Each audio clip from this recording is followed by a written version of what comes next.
Hello and thanks for joining us on your channel of choice, Africa Independent Television AIT. This is the Signature Show. It is my pleasure to welcome you as always to this program this Sunday. My name is Nwabuoze Njoku.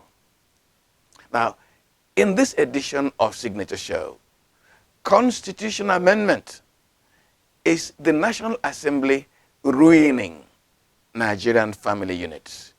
You may wonder why I'm asking this question. Politicians are luring the Nigerian military to stage a coup. Chief of Defense Staff is raising an alarm. Corruption in Nigeria. Children raise their own army against the menace. Something to cheer. Nigeria's cold cases. How unresolved high crimes erode confidence in the government. The drug epidemic. Have drug barons found open ground in Nigeria? Plus, our thank you segment. Please stay with us.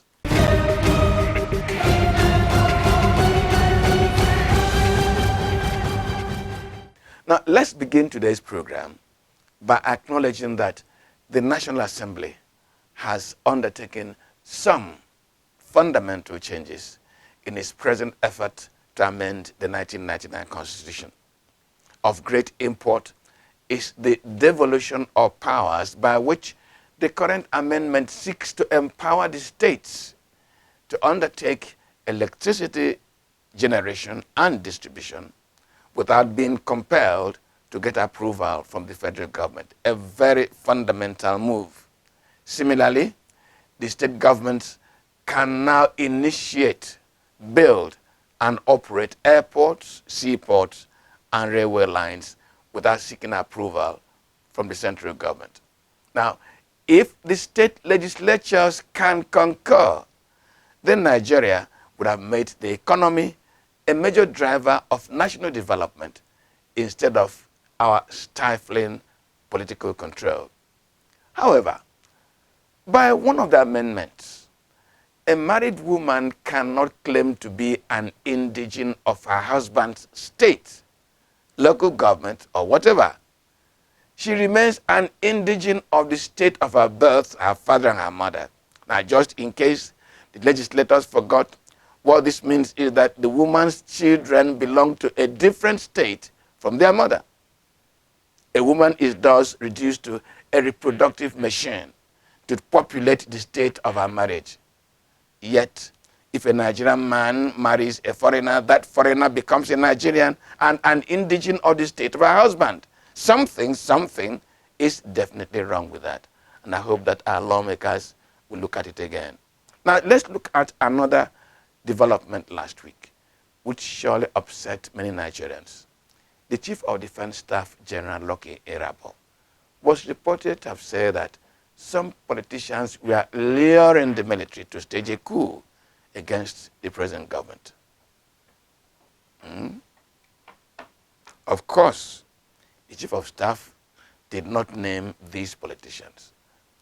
But he was reported to have said, and let me quote him, "Do not use political inclinations and persuasions to want to lure anybody from the armed forces into the idea of having to undertake coups," unquote. The defense chief was reported to have said that the Nigerian military has learned its lesson and would not touch coup or coup plotting with a long stick.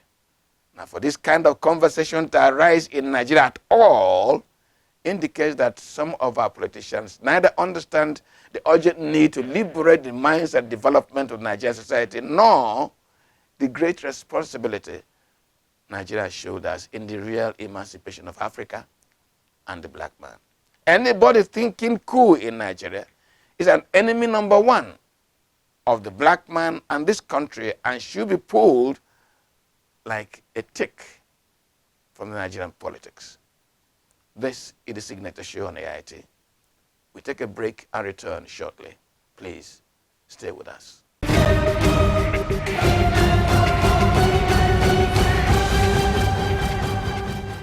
Now, I've been around the country in the past week traveling And on Thursday, I told my colleague that corruption is sweeping Nigerian streets, running government institutions, and determining policy decisions and the politics of this nation.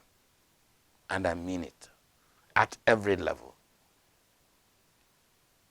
I was losing no hope that we can win this war on corruption until two major developments happened. First was the arrest of DCP Akiri by the NDLEA and the students of Mpape Junior Secondary School, a small school establishing their own anti-corruption club. Those two developments gave me some hope that all may not be lost. After all, correspondent Marvelous Ubomano brings us the story of the Mpape Children's Anti-Corruption Club.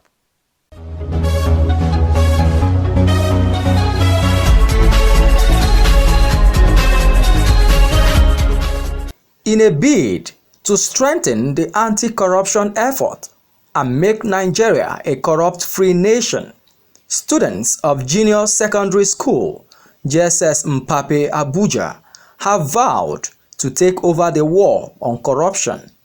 The students took the position on Tuesday at the official inauguration of a 10-man executive committee that will pioneer the affairs of the Anti-Corruption School Club. Recall that Junior Secondary School Mpape was on the news because of their performance in the Corruption Tori All Secondary School competition held in Abuja, in which the school took the third position. The Chief Executive Officer of Signature Communications, V. Martin Obiora Ilo, and his team had paid a courtesy visit to the school in January to inaugurate the school club.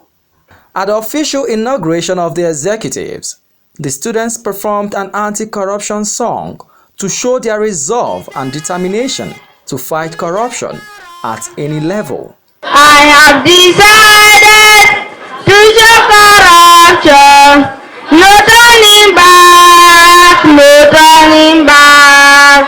Are you a student? Avoid corruption. A politician? Avoid corruption. Signature TV is watching you. Akiri is watching you. In his welcome address, the vice president of the club, Adepoju Faridat, thanked Signature TV for the opportunity given to them to be part of the war on corruption. I will fight corruption, I will report corruption, and I will speak out corruption. The principal of the school, Yahya Daudu, while addressing the club members, said the school wants to build students to shun corruption and also take over from Signature TV. Corruption is what is affecting almost everybody and most of the countries in the world. That is why sometimes things are not properly done well because of the selfish interest. We want to build your mind not to become a corrupt citizen. The Chief Executive Officer of Signature TV, V. Martin Obiora Ilo, who was represented by Goswill Emeka, head of ICT of Signature TV, administered the oath of office to the new executives. V. Martin Ilo urged the new executives to walk the talk, increase their advocacy on the fight against corruption, and ensure they speak out whenever they see corruption. I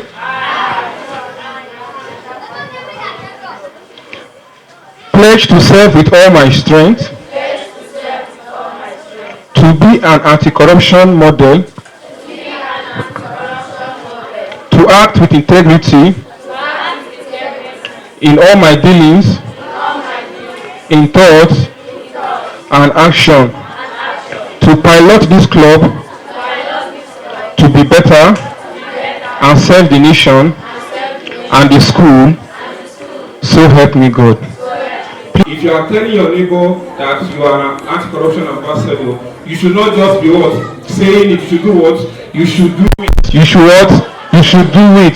That is to say, when you are in exam hall and you don't know the answer to the first question, you will not do what?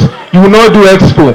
The president of the Anti-Corruption Club, Obi Kanis, a JS3 student of the school, in his acceptance speech, promised to work with the members of his executives to push the message of corruption both in and outside the school. We wish to sincerely thank you, Signature Television, owner of Corruption Tori, for all you have done for us as a club.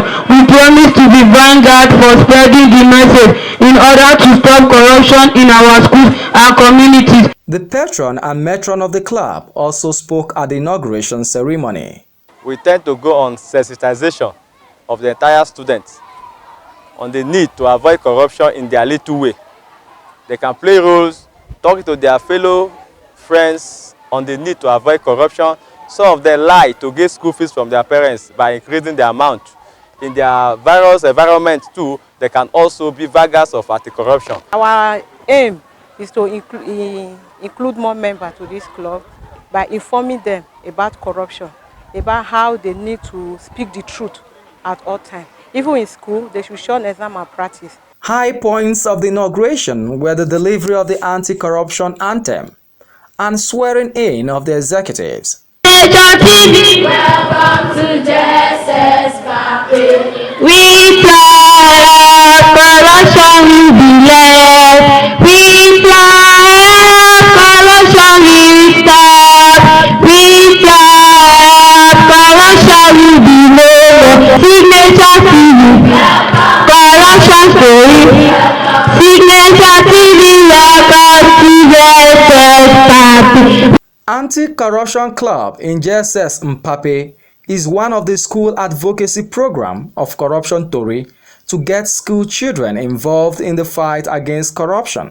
Corruption Tori is a program produced by Signature TV and supported by MacArthur Foundation to amplify the war against corruption in Nigeria. Marvelous Obomman for Signature TV.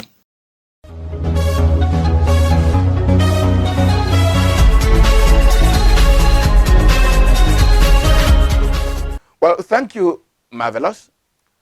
As hope is raised that Nigeria could win the war against corruption after all, since our children now also see it as a challenge, the nation needs to give them and the larger society the confidence to push on. Unfortunately, many unresolved, high-profile crimes in Nigeria undermine such confidence. Again, correspondent Marvelous Obomano attempts to walk us through the maze of Nigeria's unresolved cases, the cold cases.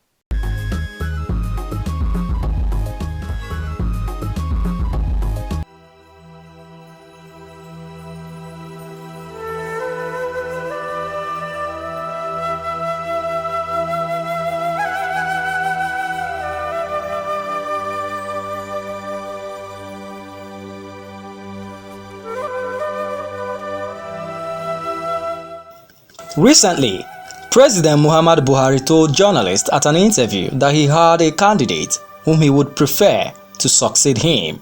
Buhari would not name his preferred successor because he feared the candidate would be murdered if he was identified as having been endorsed by the president. The import of President Muhammadu Buhari's expressed fear for the safety of his preferred successor seems to have been lost on many Nigerians. In 2016, exasperated by the spate of political murders, including the ones that preceded his coming into office, President Buhari had given orders for the reopening of all political murder cases in the country, with a view to bringing to book all those involved. The resolution of those cases would create a less convoluted political environment in which seeking public office has moved from aspiration to serve to a dangerous enterprise of long knives, dripping with the blood of opponents. However, when President Muhammadu Buhari expressed fear for his preferred successor's life because he could be murdered, the president admitted that political assassination was still abroad. He, as Commander-in-Chief, has not reined it in. Nigeria's political murder cases reflect the vice-like grip with which impunity has held down the nation. The failure by the authorities to resolve them fan the fear that either the state is involved or the state law and other institutions have been seriously compromised. If the states were alive to their responsibility, like in any other crime, I didn't see why the murder of late Buhari, for instance, have not those who perpetrated that murderous act have not been brought to book. Those who also perpetrated the partial bomb that snuffed life out of late Delegiwa are yet to be arrested and investigated and prosecuted. Even when it seems crystal clear, as is usually said, that this person actually committed, there is what we call overwhelming evidence against such a person. The investigation may be compromised where the investigators, in this case the police, may be compromised through probably financial endorsements and some other social endorsements. And as such, they will not do a good job deliberately. On December 23, 2001, in Ibadan, Oyo State, former Oyo State Governor and Minister under the Obasanjo administration, Chief Bola Ige, a loved and respected lawyer and politician who was interested in getting to the root of corruption in Nigeria's power sector, was assassinated. Folkloric stories of how his cap was removed from his head at a function was thrown into the media space. A divided Awolowo political family became the focus of national conversation, and the murder crime was reduced to a circus of an inconsequential past heroics. And what change Bola Ige would have brought to Nigeria's political turf if he lived, and his murderers feared such change. Till today, nobody knows who killed Bola Ige, and nobody has been held to account. On July 27, 2006, the former candidate of the People's Democratic Party (PDP) in the 2003 governorship election in Lagos State, Funsho Williams, was found dead in his Dolphin Estate, Ikoyi residence. His body was found bound, strangled, and stabbed several times.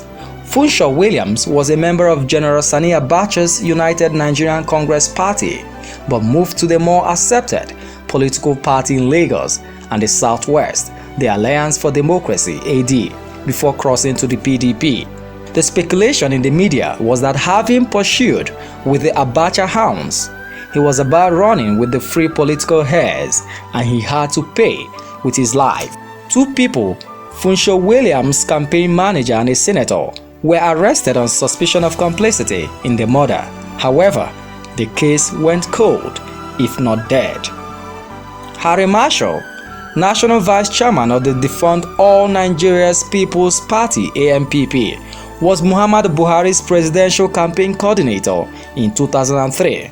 Muhammad Buhari was a toxic candidate to many southern political interests in 2003, the shadow of a political clan that was intolerant of liberal democracy and a free society. To associate with Buhari in 2003 was bringing home ant-infested wood. When Harry Marshall was murdered in his Abuja residence on 5th March 2003, as the presidential election was drawing near, fingers were pointed at his opponents and those who hated a Buhari presidency with passion. The list of Nigeria's murders which have yet to be resolved is not exhaustive. Here are some other murder cases in Nigeria which have gone cold. Chief Alfred Riwane, October 6, 1995. Delegiwa, 19th October 1986. Kudirat Abiola, 4th June 1996. Aminasaro Dikibo, February 6, 2004. James Kato, November 12, 1995. Eunice Olawale, 9th July 2016. Otumba Dipo Dino, 26th January 2010. Ahmed Golak, 20th May 2021. Dr. Chike Akunyele, 28th September 2021. Alex Bade, December 18th 2018. General Lason Odeleke, 20th November 1990. Nigeria's cold and unresolved murder cases, especially the political murders, raise the concern of unpunished impunity. The power play, the inequality gap is so much, where the rich can do something to the poor, can wound the poor and go free, is something that we need to look at. From the Universal Declaration on Human Rights, every human being is equal. The states that are supposed to do what it ought to do to protect life and property has completely, in my estimation, failed in that duty.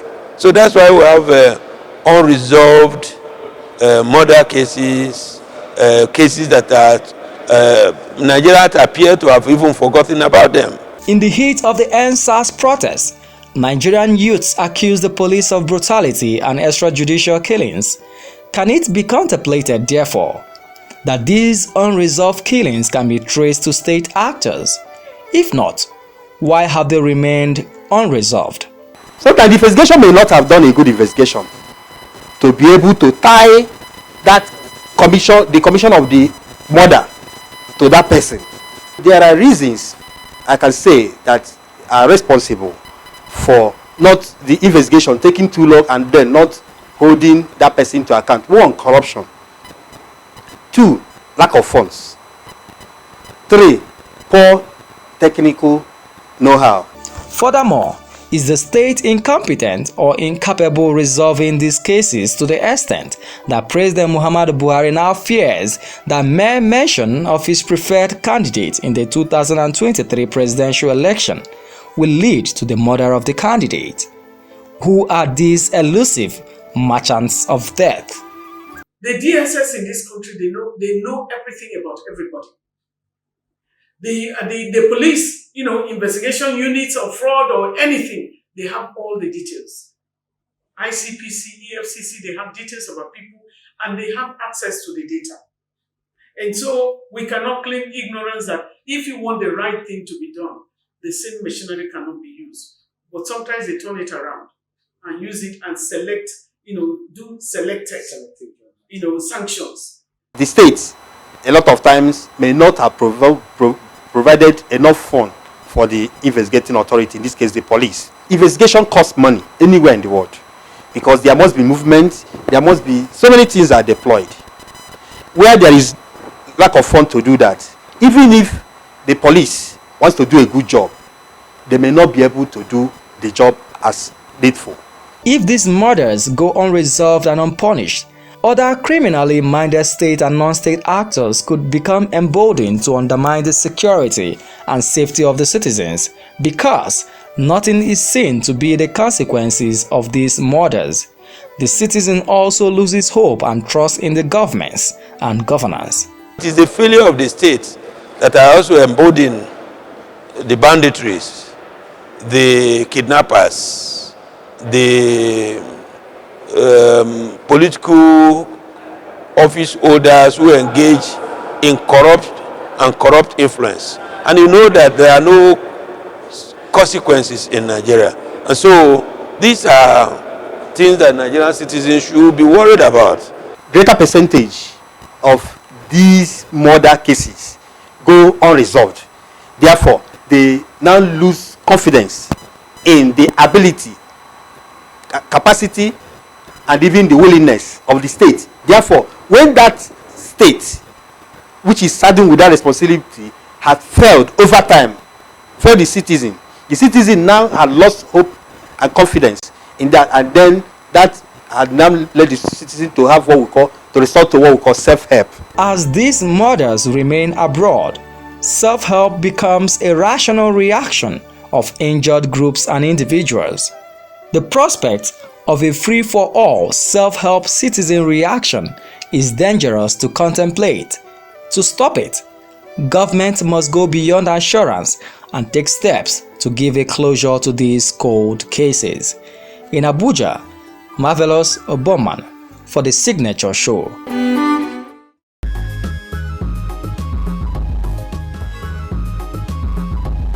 Well, next is our conversation, which today focuses on Nigeria's drug challenge. And our guest is the Director, Media and Advocacy National Drug Law Enforcement Agency, NDLEA, Femi Baba Femi. Please stay with us.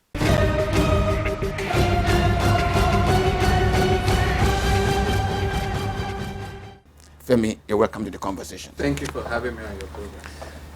Femi, there is a fear I have personally as I read stories of the arrests, the seizures being made by the NDLA, and the kind of drugs that are being mentioned. Does NDLA feel that Nigeria has become an unguarded, viable space for drug dealers? Well, as much as we want to be realistic and admit that there is a drug problem in our country, which on its own is not restricted or limited to Nigeria, it's a global challenge. I would not want to agree with your conclusion that the space is unguided, because if it's unguided, you just, in your introduction, you did mention about what has been going on or what the agency, the NDLA, has been doing. So if there are concerted efforts to, to tackle the challenge, then it means that the space can't be unguided. It's, what we have in Nigeria as of today, it's a strong indication and confirmation of the fact that there is a war going on against the menace of drug abuse and illicit drug trafficking. And there is substantial progress being made. If I have to take you back to the statistics of the work of the agency in 2021 alone, that will probably give you a better picture of what the situation is and what has been done. Now, let me take you back a little to 2018, when there was a national drug survey on the issue of drugs in Nigeria. That survey, the result of that survey shows that about 14.3 million Nigerians had abused drugs in the previous year, giving that's about 14.4% prevalence rate. And that on its own is 3 times the global prevalence average, and no nation would accept that. And that obviously must have been responsible for why President Muhammad Buhari set up the Presidential Advisory Committee for the Elimination of Drug Abuse then in 2018, and coincidentally, that body was, the current chairman, chief executive of the NDLA was appointed as the chairman of that body, Paseda, and they worked tirelessly. At the end of the day, they were able to come up with recommendations, and somehow the president also found him fit to go ahead and hail the NDLA as chairman, chief executive. And I'll tell you that from the very moment he stepped his feet into these premises, that's January 18, 2021, the entire war has changed totally. And I'll give you, in 12 months, that is January to December 2021, the agency was able to make 12,306 arrests of offenders, about 1,400 persons prosecuted and sent to jail, about 1,502 other persons still facing prosecution. Beyond that, again, this is very key and important, over 3.4 million kilograms of assorted illicit drugs mopped up from our streets, from our communities, from different entry and exit points. And in addition, you have about 8,000 persons, drug users, cancelled and rehabilitated. All of this put together shows that our space is not unguarded. So it's yeah, we admit that, there is a major problem, but then substantial, we've been facing that and doing quite a lot. And as a result, I will also tell you from our latest findings, the through all of the activities of the agency, what we call the new maxim of the new operational maxim of the agency, offensive action. Through that, we've been able to cut access and availability of these drugs, whether opioids or the cocaine, heroin, or even the most commonly abused, that is cannabis. Cannabis alone takes about 10.6 million persons. That is Nigerians abusing cannabis alone. And that's why you would have also seen, if the space had been left unguarded, you wouldn't have noticed the kind of strong resistance the NDLA put up, especially statements from the chairman at different fora saying that not in Nigeria of today would we allow cannabis to be legalized. There was serious move by a number of interests to push that through, but then we put up a strong resistance, and today that is almost fizzling out. So with that, I think it's well guided. That I can assure you. If we know that these drug dealers do not just walk in and give your men a handshake and pass, or give them a pat on the back and say, please, I won't do it again. All over the world, they deal in arms. What level of insecurity, what level of challenge are your men facing from these desperate drug dealers? Yeah, when you talk of the cartels operating the drug business globally, they are defiant, they are dangerous, and deadly. And in response to that, as far as the Nigerian context is concerned, the NDLA, under the leadership of General Mawa, has really been strengthened to be able to respond to this challenge. And that's why you find a new elite corps within the agency called the Strike Force. That particular unit within the agency is being grown, developed, empowered, and well trained in handling of sophisticated arms, weapons, so as to be able to give our regular officers cover in difficult terrains, in major operations. And as I speak with you, we have hundreds of them in training at the Nigerian Army School of Infantry in Jaji, and they will be graduating from next week, thereabout. So, all of these, they are being empowered strategically to respond to this kind of things, because we know that, just recently, just about last weekend, thereabout, we had a major challenge in Lagos, in the party area of Lagos, where our men came under heavy attacks from hoodlums and miscreants hired and deployed by drug barons in that particular area, because party area of Lagos Island is notorious as a major drug hub.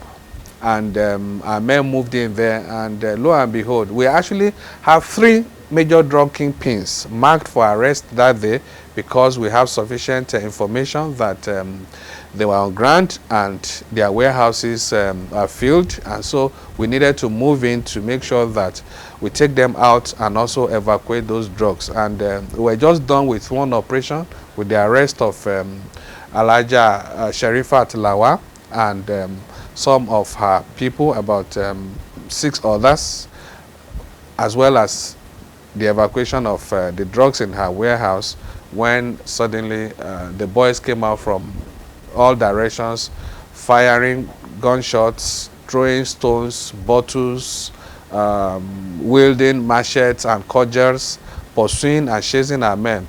But then, because our men have been well trained to respond tactically to such challenge, they at that point had to, because of the peculiarity of the area, were clustered. So we didn't want a situation that would lead to fatality, so our men had to beat a retreat and tactically fired gunshots in safer directions that would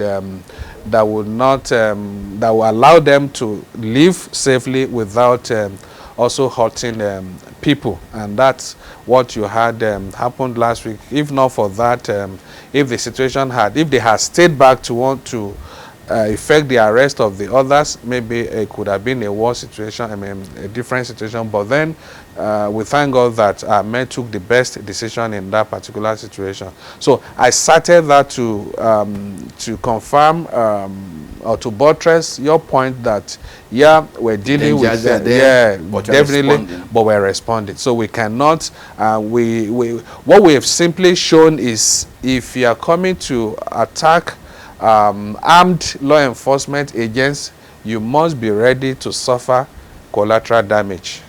So it's deterrence. When you have men were armed on operation, it also shows that they are prepared for you in case you want to take them on. Now the big one, Femi. Okay. Suddenly there's a drug in town, essentially in the southeast. It is said to be called Mburumini. And if you translate that, that is seeds of water. And it's wrecking destruction among the youth. Is NDLA following up on that? Absolutely. Just wait, and I'm going to say something near scandalous. Okay, please. Something near scandalous. Please go ahead. The very bad speculation is that Mburumini is state-sponsored. I don't think there's anything. I don't think there's an outer of truth in that. Can you see what I said? Yes, yeah. So your face, you didn't look kindly to it. No, the shock of it. I just find that it's as a means of destroying troublesome. No, I don't think that's ridiculous. That's ridiculous. I don't think there's any outer of truth in that. Have you got to the root of the source? Yeah, we definitely. In fact, I can tell you that. Almost immediately, the chairman chief executive set up a task force to get to the root of it, and that task force has been working. And one thing, let me tell you something. One thing the chairman himself has given to the people of the Southeast is the fact that the communities have shown resilience, have shown the spirit of the war against drug abuse in Nigeria. That is taking ownership of the war against drug abuse. They have really shown that. How? By rising up on their own to say, no, we cannot allow this to thrive in our communities. We are not allowing you to produce this, to circulate this, or even to consume this. Even though we may not be in support of the violence visited on some of the young men, as we have seen in some videos, but then we appreciate the spirit. And I'm sure a number of times the chairman had commended the people of the Southeast, and in the same way he has said that this is exactly how we want every community in Nigeria to rise up and defend their communities against these merchants of death. Now, coming to the question, Mburumini, that is methamphetamine. Mburumini is just a local language in the Southeast for it. It's also called ice or crystal meth. Now, it's something that had been that had been in circulation since the Second World War. All those kind, they were actually drugs issued for military operations then, until it got banned globally. And what happened in the case of Nigeria recently is that you have some of these things that had either been produced before or that had entered through some places, through some means, but they could not find market. They could not take them out of Nigeria because some of these things are usually taken to South Africa or to some European companies. So they are broken into pieces, into smaller, into grams, 1 kg, 2 kg. You would have seen, various attempts being made to send them through our airports. We block them. Through even the courier companies, we block them. Now, because these things cannot find their way, so the only thing that is to distribute population, to distribute it within the area where the business, and that was exactly what you see happen. But then, we really appreciate the agency, NDLA as an agency, appreciate what the people of the Southeast, the communities in the Southeast have done, their response to that by rising up to resist that. And that's exactly what we are preaching with the war against drug abuse that was launched on June 26th by President Buhari himself in Abuja here. That is the spirit behind it. For everybody, we cannot afford to say, oh, don't also forget that that is not just in the Southeast alone. It's just because it was so obvious there. It's something in every community, because the merchants of that, if they cannot find market for it, they cannot take it out of the country again, then they'll try to see how if they can find local markets for it. And that was exactly why you saw that explosion then. But then as things are at the moment, because of the cooperation we got from the local communities, you would have seen that that has almost fizzled out now. So that is exactly the spirit behind WADA. Let the people rise up, take ownership of it. But again, I come to your question. There is nothing like a deliberate, deliberate attempt by the authorities to use it as as a warfare. Yeah, no, absolutely. I don't think there is any truth in that, because the people themselves know, they know those behind it, and that's why they're able to fish them out. They are not government agents. They are individuals within those communities, and that's why we tried as much as possible to educate the people, to let them know, look, if you within your community, if you see people, if you see some of the, if you see some areas, some houses that are locked in the daytime, not operating, you don't see movements there, you don't see anything happening there, and suddenly in the night you see the lights on, people busy, then that's a red flag for you. Then beyond that, again, when you see supplies coming in and people coming to buy, take consignments out of that place, that is also a red flag. Something is happening here. Then when you also see waste disposal trucks coming in to take plastics, chemical waste, all these kind of things, those are pointers. Something could be going on. Then when you also look at your environment, you see the smell, the freshness of the air is being polluted by something you don't understand. That's also a red flag. That's also a pointer to something fishing. Beyond that, again, when you see the vegetation, the grains in your area, plantations changing colors from green to yellow or something like that, also shows you that something is happening, unhealthy is happening within your community.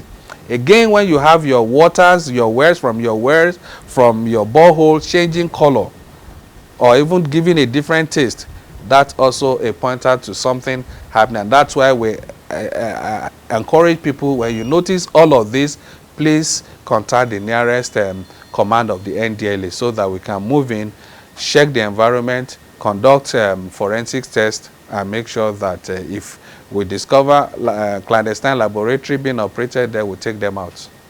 Can I ask you a question? Please feel free. Where is Abakari? Well, Abakari, as we speak, as at the time we're having this interview, is in our custody along with others. And I'll also tell you that charges have been filed against them in the court. The matter had been assigned to a judge, and we're only waiting for the court to call us for arraignment. As of this morning, we're having this conversation. The Ministry of Justice has obtained a court order, a court approval, allowing Abakari to be extradited to the United States for a different offense. Is it a matter of postponing the evil day for him, or is he off the hook now that he's going to be tried for another offense in the U.S.? Well, you know, I can only speak for the NDLA. Yes. I can't speak for the Federal Minister. Yes, I asked that that's why in respect of your own case. Yes, that I've just answered you as as it relates to us. That one, he's in our custody along with other suspects, along with 6 others. 2, that we had filed charges against him in the court. The case had been assigned to a judge, and we're only waiting for the court to invite us for the arraignment. That is the much that I know about our own case against him. So Thereafter, that's not your business. I'm going to let you off on that. Okay. But I'm not going to let you off on the Akiri incident as a metaphor. Are you worried, NDLA, are you worried that this drug matter and the barons and the network could infiltrate our security institutions? If you are worried, what consequences make you afraid? Well, I wouldn't say we're worried because we're doing everything possible to fish out anybody who is compromising their position in any organization as far as drug is concerned. I mean, this one is a strong statement to anybody in any law enforcement organization or agency that if you compromise as far as the Nigeria's drug war is concerned, if you try to come against the law, if you try to break the law, then you will face the music. I think that there can be any, I think it's a very strong message of the decade. I mean, you understand what I'm saying? It's a very strong message to anybody. And that's why wherever they are, whether on the road, anywhere we arrest them, we detain them, we conclude their investigation, we file charges against them. They pay for it individually without necessarily dragging the name of their organizations into it, because they are individual actions and they have to pay for it individually. Well, I'm not going to make you an ogre who can see tomorrow, who will see which grain will grow and which grain will not grow. But I won't be wrong to ask you, what hope is there for Nigeria in how many years to say this country will be near drug-free? Absolutely. What we're doing, the battle, the war, is a winnable one. If it's not a winnable one, I'm sure we would not be where we are today, because like I told you at the beginning, I said in 2021 alone, what we have done with over 12,000 arrests, about 1,400 offenders serving jail terms, 1,502 others facing charges, with over 3.4 million kilograms of assorted illicit drugs taken out of circulation. For us, a gram seized is a gram what is available out there. This has, in no small measure, as our latest findings have shown, affected availability of these drugs and also impacted on the prices of these drugs in the market. Now, a bottle of codeine that used to be everywhere, sold for 200 naira, 500 naira, it's now probably the cheapest you can get it anywhere now is it goes between, depending on the area now, it goes between 1,500 and 7,000 naira a bottle, small bottle of codeine. That shows you that the availability has been cut down and access to it is restricted. Then again, when you talk of cannabis, with last year alone, 2.9 kilograms of that taken out of circulation. That is huge. I've just told you of our operations in a particular state in the southwest, where we went into 5 forests that cut across 5 local governments area of the state and destroyed 255 hectares. So just imagine if that had been harvested and put into circulation. So what it means is, with all that we're doing at the moment, we're definitely approaching the end of this thing, and then with the support, which is very key. Now we have the support of the federal government led by President Muhammadu Buhari. We have the support of the National Assembly. We have the support of the ministry supervising the agency, that is Justice. We have the support of a lot of stakeholders. So we need the support of the communities, everybody, just like we cited the case of the Southeast. We need that kind of mobilization and support, that level of consciousness, so that together we can win this war in no time. Well, I'm about to conclude this conversation, but I'm afraid about what is happening in our institutions, in our universities, in our secondary schools. When these drug barons cannot get these things across the formal trade channels, they look for softer spots. Are you looking in that direction? Absolutely. It's like you are working in the agency. You know, because your questions are almost your questions are prophetic, like seeing what we're doing here. I'll tell you that as recent as about 2-3 weeks ago, we did launch. The chairman himself was physically present at University of Abuja, where we launched drug-free campus campaign in collaboration with the management and the authorities of the school. All of these are targeted towards making sure that our campuses are drug-free. And that is just the beginning. We're taking that around the country to make sure, because today, predominantly, most of those that are on these substances are our youths. And where do you find them? Usually within the tertiary institutions, and we're taking the campaign not just to tertiary institutions, but even to secondary and primary school through our various stakeholders, non-governmental organizations, civil society organizations, as well as faith-based organizations, community-based organizations. We are deploying, working with a lot of stakeholders to take the messages to all of these areas. And that's one key thing we are also deploying, and that is the drug integrity test. With the drug test, because now we're encouraging the universities to adopt that as an institutional policy, where any fresh student coming in will have to undergo drug test. Any returning student will have to undergo drug test. What this does is deterrence, strong deterrence, because when you know that when you are going into a university, you'll be asked to do drug test, you wouldn't want to go near drugs, because you know that when you test positive, that may affect your academic year in the school, and you wouldn't, for the fear that you are not following your mates, your colleagues to classes alone, it deters you. You wouldn't want to go through that. So that is really going around, and the number of universities have adopted this and is working.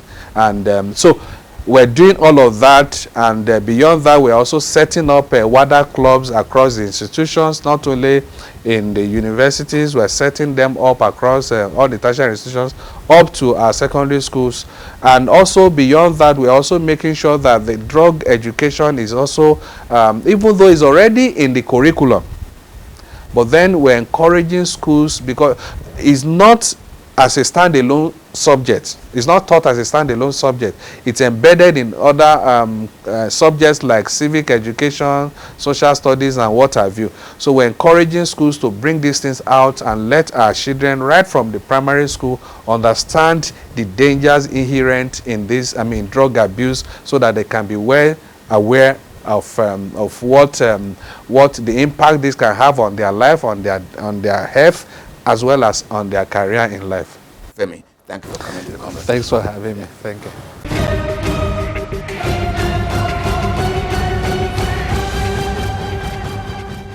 Thank you, Femi. And now for our thank you this Sunday.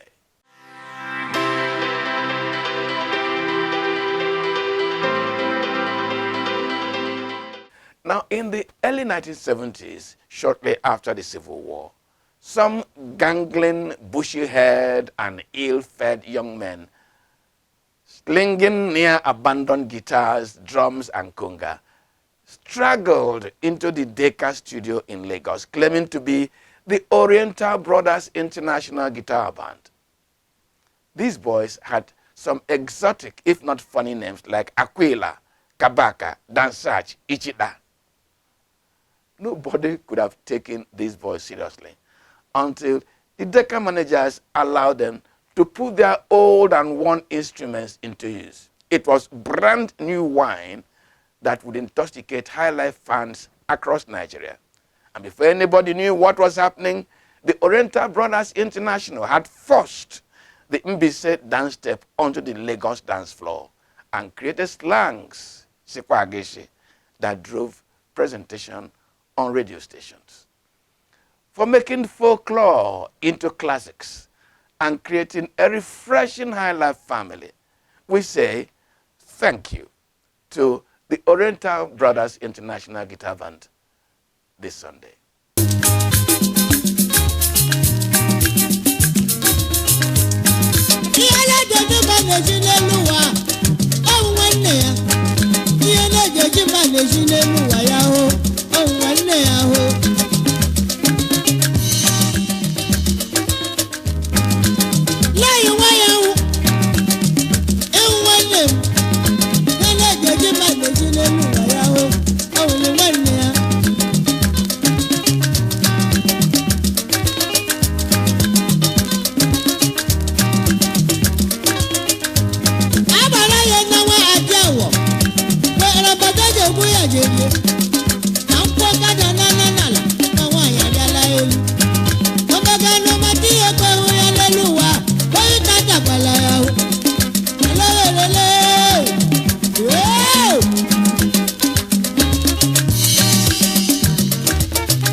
And that's our program for this Sunday.